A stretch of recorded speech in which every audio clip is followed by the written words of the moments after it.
Good afternoon, good morning, good evening, America. You are now listening to McCabe's, and as usual, as always, I am your host, Niko House. So it has been a hellacious week for me. Like I told you all, and I don't know if I told you on the last podcast, but I had a run-in with some not so good cops. I can't go into all the details. But the simple way of putting it is that I was essentially jumped by a few cops, put in the hospital, dislocated my shoulder, tore my rotator cuff, and it was all done on some faulty charges. So, yeah, I've been out of commission. You know, physically, I am still hurt. I was in a sling for a while. I was in the hospital. Emotionally and mentally is where it took a little bit longer to recover, to be totally honest with you, which is a little hard for me to admit. I don't consider myself a super hard ass, but I do consider myself someone that usually can bounce back from issues like this pretty quickly. The problem is this has been about the fourth time this has happened to me in about 7 or 8 years. And I would say at least at the very bare minimum, 3 of them were absolutely racially motivated. One of them was like on the precipice of being racially motivated. Just depends on the situation.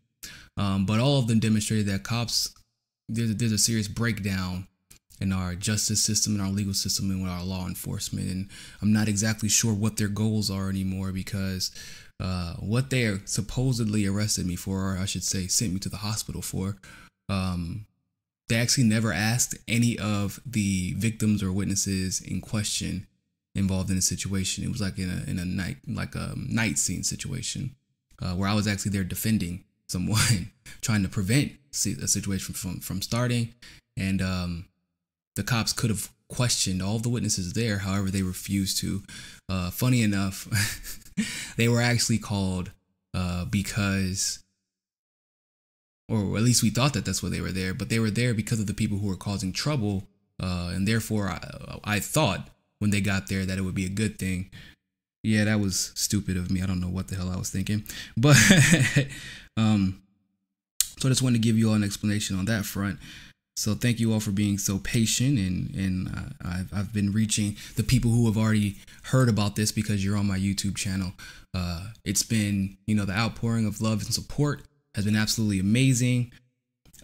It's like I said, it's overwhelming sometimes when you have a group of supporters as loyal and as supportive as I do. And I have like a great amount of appreciation for you all. And once again, I don't ever want you to forget that. So I have some news before we get into the actual podcast itself. This is actually some exclusive news. The only people who know about this right now are those who are involved. But I owe my podcast supporters some reconciliation because I haven't been here in quite some time. So you all would be pleased to know that if you've been following my YouTube and my Facebook and my Twitter, you know that we've already started the soft launch of the MCSC network, multi-platform broadcast network. So essentially, obviously, MCSC stands for McCabe's, but that's way too long. But my goal was to bring progressives and, well, really anybody who just is objectively making the genuine attempt to speak truth. My goal was to bring us all together and create a network of support, of unity, kind of like a infrastructure, if you will, that everyone knows to go to. Because right now, Twitter is Facebook is killing us. Whether it be myself, Tim Black, who is far more popular than I, who has a lot more subscribers and followers, Lee Camp, who is in the same boat, way popular than myself by far. We have all been hurt by the censorship. I'm doing a video on that today. I'll be releasing it anyway. but the censorship has been killing us. The follower and the like the removal of people from our page, that's been killing us too. Our subscribers on YouTube have been getting hit.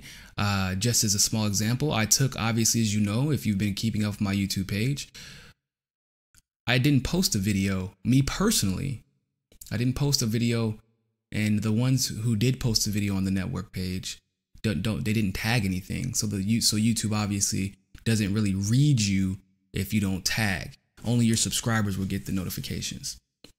So weirdly enough, I gained about 140 or 150 subscribers. It's crazy, right? So the moment I started posting and tagging like I normally do, all of a sudden my followers or my subscriber count goes to a halt, like a screeching halt. And then I start losing subscribers again, which makes absolutely no sense. Holly Seeliger from Zoan Politicon, who is a featured show on who has a featured show on our network. I was forcibly unsubscribed to her after our live stream was done, which I'll post this podcast for that live stream on here briefly. But yeah, I was forcibly unsubscribed from her. Jimmy Dore has been having the same issue. So the moral of that story is I created this network so that we would have a place of unity. You'll be able to get email notifications. I'm going to set up for text message notifications as well. But we also needed a truth-telling network that I feel there's been a void that hasn't been filled since TYT kind of went the way of the Clintonites. Not all of them. So I know people like, well, what about Kyle Klinsky? Kyle's a cool guy. I love his work. Mike Figueredo, I consider a friend from the Humanist Report. Love his work as well. But the controversial stuff, the things that could literally make or break society as we know it, not just U.S. politics, not just the presidential office, but society. There's only a few voices out there having that discussion every single day.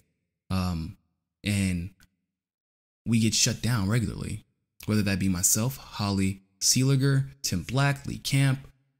We have a couple of other, Fiorella and Craig from the Convo Couch. Kaylin Johnstone, if you're familiar with her, she's going to be writing on the page as well. We got truth tellers out there who that's all they want, and they are constantly silenced. And so I actually created a website. So now the MCSC website will be out. By the way, you can fast forward to the the news of the Andrew McCabe news. But I felt like I should go ahead and take this time to talk about this, like I said, because nobody else knows, and I owe my podcast fans something. So, like I said, you would be pleased to know that we've already soft launched the website, and if you want to go look at it, this is your chance. You go to mcscnetwork.com. If you go to mcscnetwork.com, you'll be able to see the website as it currently stands. We still have some more stuff to add to it. We have not done the hard launch yet because we've just been doing silent run through, of course, like as anyone should. We're just doing run throughs to see what we need to improve. And then we're going to go from there. And the hard launch will be on Monday. It will be on Monday morning, and I'm super excited about it. It was not difficult to do, right? It wasn't difficult, but it was time consuming and it was costly, and it takes a lot of management and a lot of time to manage a bunch of people and update a website and create a website and all that good stuff. So, it's been pretty cool it's been pretty cool. Oh, look, see this Tim Black. I went to the website so I can see. But it's been pretty cool to see everybody come together the way they have on the network and push to get this through. And so I'm really happy about it. I am setting up an email subscription list so that you can get updates from the site whenever, you know, a particular person posts a video. Like I said, we're going to try and set up text message updates for breaking news as well, so that you can just click on your text message and go straight to the link. Things like that. Things that I feel like are important because of how much Facebook and YouTube and Twitter have silenced us. From there, you will also, of course, be able to add yourself to the Facebook groups, which are in the Facebook page. You'll also be able to add yourself to Twitter and YouTube as well. We're going to have everything from politics to obviously the actual shows, Tim Black's show, my shows, so on, Polygon. Garland Nixon is going to have a show on as well. Alan Cannon, BC DeGraff, who's the author of the book Bernie Won. You're going to be able to go to that. We're going to have sports. Brandon Findley, who used to write a lot and do some podcasts for the Detroit Lions, which is pretty cool. Myself, I cover sports as well, mostly the NBA. If you want to go check any of those podcasts out, that would be awesome. And then you actually have the podcast. So anybody on the show who has an actual or on the network who has a podcast, like myself, myself and Holly will actually have one as well.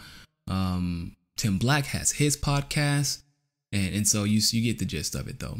And we hope to evolve and expand over the next year to be hopefully a dominant presence and the dominant presence during the elections in 2020 and 2018. Because we feel like that, like I said, there's a huge void that hasn't been filled and it needs to be filled. And I think you all would agree with that. So the next step, after we obviously build a lot more onto the website, get everything situated with the email subscription lists and all that good stuff, we're going to create an app. That's something that will be in the works. Maybe I would give it about 2 months, 2 to 3 months. Once we have enough content on the site, we're going to convert it into an app for iOS and Android, and you'll actually be able to get all your stuff and updates via an app instead, right? Instead of relying on Facebook and YouTube, who have, and even Twitter, who have notoriously like kept us down whenever it was time to live stream and things like that. So really excited about it, and I hope that you all are too. And so, like I said, you can actually sign up. You can, join the site and sign up and things like that.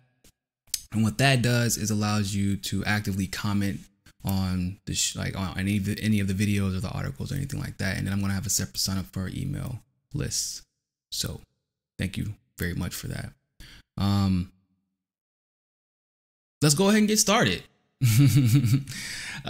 So many of you are probably already aware that in the ultimate move of pettiness, Jeff Sessions has fired Andrew McCabe, who was the former deputy director and acting director of the FBI until Christopher Wray arrived. I'm almost sad. Some people were like, well, why are you sad? You know, you hate Andrew McCabe. I don't hate anybody, people. I don't hate people. I don't like them sometimes. Andrew McCabe is definitely on that I don't like him list. But the reason I'm sad is because, to me, he should be in jail. And that seems a little over the top, some people would say, but I don't think so at all. And the reason why is because if that was anybody else in the civilian world, I want you all to consider something. If this was anybody else in the civilian world, this man conspired, and we have proof, text message proof, that he conspired against the office of the United States of America, against the president of the president.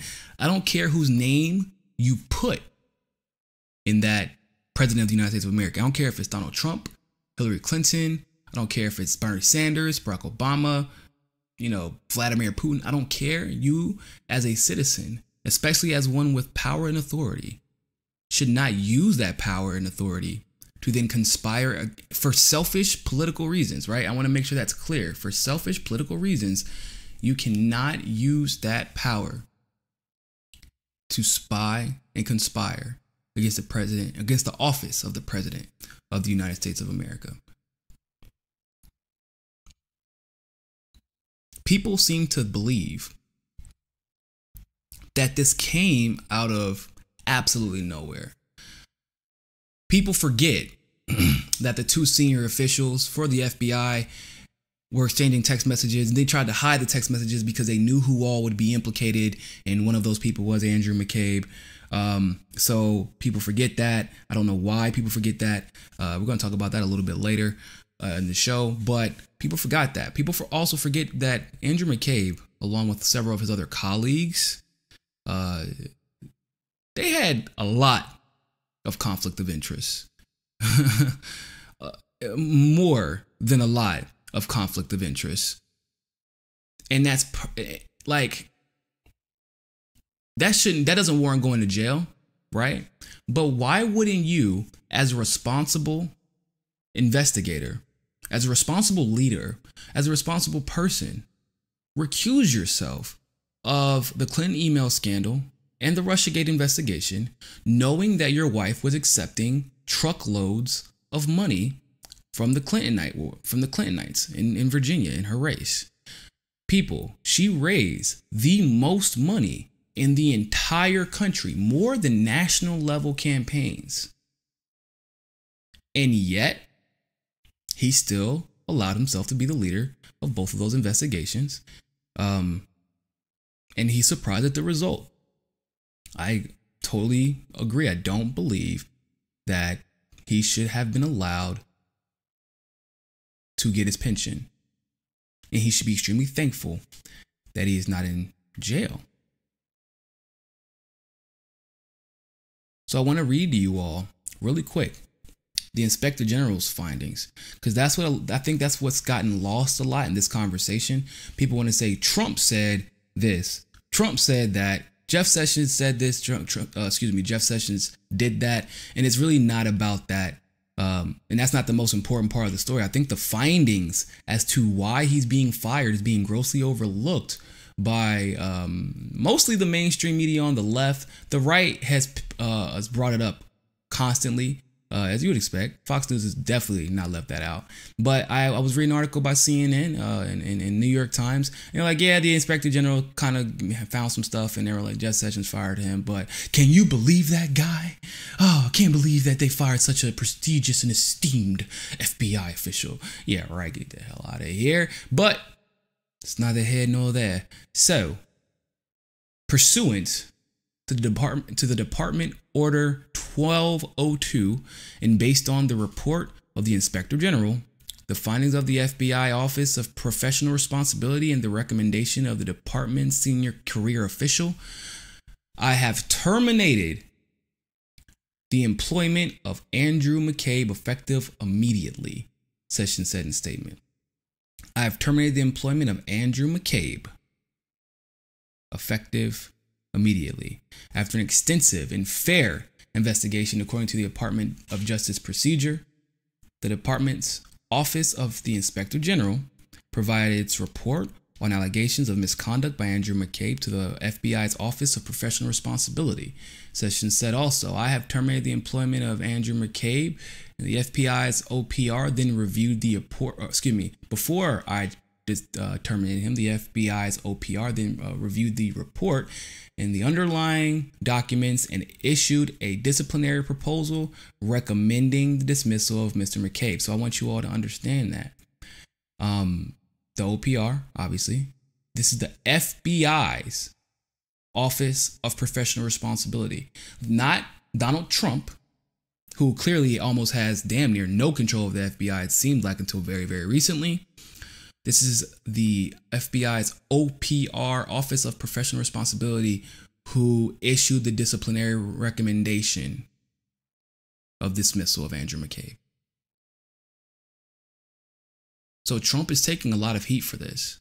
Sessions is getting a lot of credit for this. But let's be very clear. Jeff Sessions was put between a rock and a hard place. And that needs to be totally understood. He cannot receive that dismissal report, that dismissal recommendation, and Trump find out, because he would. Trump does have a very good way of finding out things like that.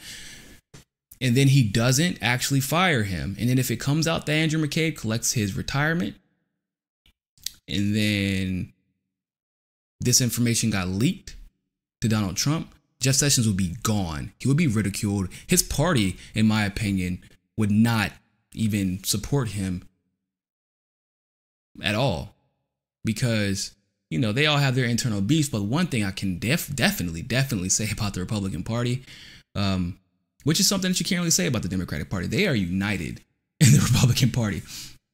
When it comes to banding together to defeat a singular enemy, whether that enemy may be marijuana or climate change or Hillary Clinton or Andrew McCabe or a corrupt FBI, they are good at banding together to defeat a singular enemy.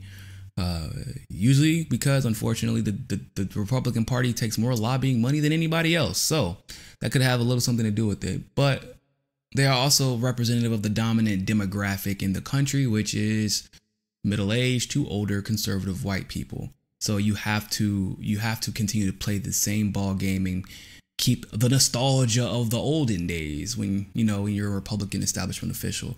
And they are very good at banding together to keep that facade up. But both the OIG and the FBI and the OPR reports conclude that Mr. McCabe had made unauthorized disclosures to the news media and lacked candor, including under oath, on multiple occasions. The FBI expects every employee to adhere to the highest standards of honesty, integrity, and accountability. Hot damn Bojangles, man! They should go after James Comey next. But as the OPR proposal stated, all FBI employees know that lacking candor under oath results in dismissal, and that our integrity is our brand. Do you understand what that means, ladies and gentlemen? That means that Donald Trump was actually perfectly fine with firing James Comey. Because look at this. This is what the statement said. Once again, in case you were curious. The FBI expects, this is from the OPR, Office of Professional Responsibility. The FBI expects every employee to adhere to the high standards of honesty, integrity, and accountability. As OPR stated, all FBI employees know that lacking candor under oath results in dismissal, and that our integrity is our brand. And understand, Andrew McCabe was not the only one who was lied under oath. I believe one James Comey did the exact same thing. And I've been on the record saying time and time again, and I still stand by this 100%. James Comey should have been fired. In fact, James Comey should have probably been fired during the Obama era. Okay. Does anybody have any questions why I feel that way now? But yeah, I'm curious. Do you feel like that statement is like, that's it? That means we know for a fact that both of them should have been fired, and that actually legitimizes Trump's reaction to James Comey's misconduct. Leave your comments and your thoughts on that below. But let's continue. For the last year and a half, it's from Andrew McCabe's quote. For the last year and a half, my family and I have been targets of unrelated assault on our reputation and my service to this country. The president's tweets have amplified and exacerbated it.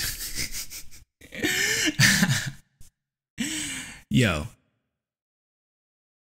This is the guy whose wife accepted hundreds and hundreds of thousands of dollars from Clintonites while he was investigating her. When he was investigating Clinton's email scandal. Okay? And he's whining about an unrelenting assault on the reputation. Let's be very clear about something. Let's talk about the quote unquote unrelenting assault. I want to read to you an article coming from the New York Times. It's the mainstream media on the left. Attorney General Seth Jeffens. Attorney General Jeff Sessions is reviewing a recommendation to fire former FBI, and this is before obviously he was fired, so March 14th. But he's reviewing a recommendation to fire the former FBI Deputy Director Andrew McCabe just days before he is scheduled to retire on Sunday. You notice how they said reviewing a recommendation? They didn't say reviewing a recommendation from the FBI, people. A recommendation from the FBI. A recommendation from the FBI's Office of Professional Responsibility. But they're not going to say that. And they're also not going to say the fact that Christopher Wray, not Donald Trump, asked Andrew McCabe to step down, who is the current director of the FBI. But hey, once again, if you say something like that, people get mad because all of a sudden you love Trump. Oh man, you said the truth. You must be a Trumper. No, I just don't like fucking. I'm sorry. I'm trying not to cuss, y'all. I'm trying to keep down my cussing. My mom texted me saying that she loves watching my shows, but she wants me to not cuss anymore. And you know, if your mom says you got to stop doing something, you got to stop doing it. I know I'm almost 30, but still, that's not the point. The point is I'm going to try to stop cussing. You can have your kids listen to my podcast, but all of a sudden, if you lack truth, you're a Trumper. Just like during the election, if you lack truth, you're a Bernie bro, or you are a right-wing conspiracy theorist, which is hilarious. Or you're a Russian bot. That's one of my favorite ones because I'm the first black Russian that I have ever known in my life, and I might be the last. I'm almost 100% positive you're not going to meet many more. But I'm going to finish reading to you this excerpt from this article, but I want you to hear the tone in this article. He was fired just days before, or excuse me, he's reviewing a recommendation to fire former FBI Deputy Director Andrew McCabe just days before he is scheduled to retire on Sunday. People briefed on the matter said that Mr. McCabe was a frequent target of President Trump, who taunted him both publicly and privately. Mr. McCabe is ensnared in an internal review which includes an investigation of his decision in 2016 to allow FBI officials to speak with reporters about an investigation into the Clinton Foundation. The Justice Department's Inspector General concluded that Mr. McCabe was not forthcoming during the review, according to the people briefed on the matter. That yet-to-be-released report triggered the FBI disciplinary process that recommended his termination, leaving Mr. Sessions to either accept or reverse that decision. Now, we all know that according to precedents set as of late, you know, if the FBI recommends something, you gotta do it. Isn't that what Miss Loretta Lynch did? The FBI recommended that bullshit. See, look, I'm over here trying not to cuss. I already messed up. The FBI recommended that BS no indictment verdict for Hillary, and you know, Loretta Lynch just had to tell us that, and of course she preempted us by saying, "I'm going to accept whatever the recommendation is." Yeah, right. Firing Mr. McCabe, even on recommendation of the disciplinary office, would be controversial. I want you to see how they framed this, how they worded this. Firing Mr. McCabe, even on the recommendation of the disciplinary office. No, that is not what the disciplinary office is called. The disciplinary office is called the FBI OPR. Federal Bureau of Investigation's Office of Professional Responsibility. The operative words in those being Federal Bureau of Investigations. Do you hear that they are trying to purposely omit the fact that the FBI are the ones that are sending that are sending these recommendations? This is not Donald Trump. So, I'm just so tired of the nonsense, man. It's getting old. It really, really is. It really, truly is. I'm tired of the mainstream media allowing these, because Andrew McCabe should be in jail. But I'm tired of allowing the criminals to get to play victim. My family's been the victim of so many attacks. So many attacks. Get over it. You lied. You're a liar. You lie and you still lie. You're lying even now. And yet, here we are. Now you have to answer the music. And him losing his pension, I'm sure he will be perfectly fine. I'm sure the people who got him here will look out for him so that he keeps his mouth shut. Or maybe not. Maybe that's not what's going to happen. Maybe he gets screwed. I will say this. I found it hilarious that Trump tweeted about that this morning. Because the petty level, like I said, was over 9,000. And what I mean by that is he didn't have to do that. He didn't have to do that, but he did. Hold on, let me find it for you.